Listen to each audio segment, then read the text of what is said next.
Pequeños cuentos para soñar.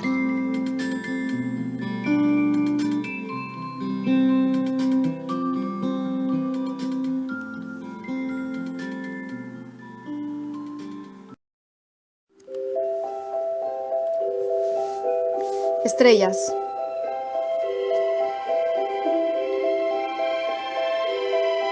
Era una vez un frío 23 de diciembre de 2015. Un grupo de amigos se reunió para comer.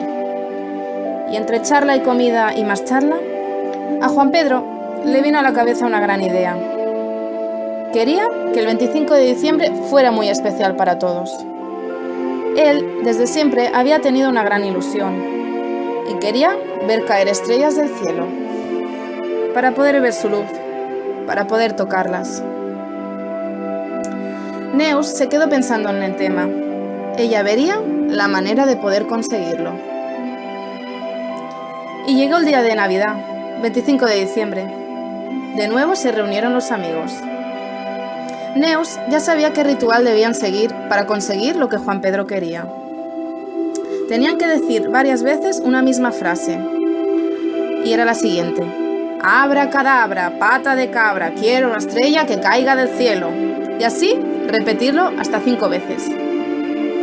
Así que se pusieron manos a la obra y se pusieron en círculo. Y todos repitieron la misma frase varias veces. Y a los minutos, de repente, empezaron a caer un montón de estrellas del cielo. Miles de ellas. Luminosas, grandes, pequeñas, mágicas. Todos empezaron a tocarlas, a cogerlas, a mirarlas, a palparlas. Se reían, se espantaban. Era todo un espectáculo impresionante. Todos disfrutaron mucho, pero tal como bajaban, se iban de nuevo.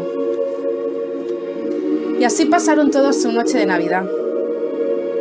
Divertidos, alegres, felices.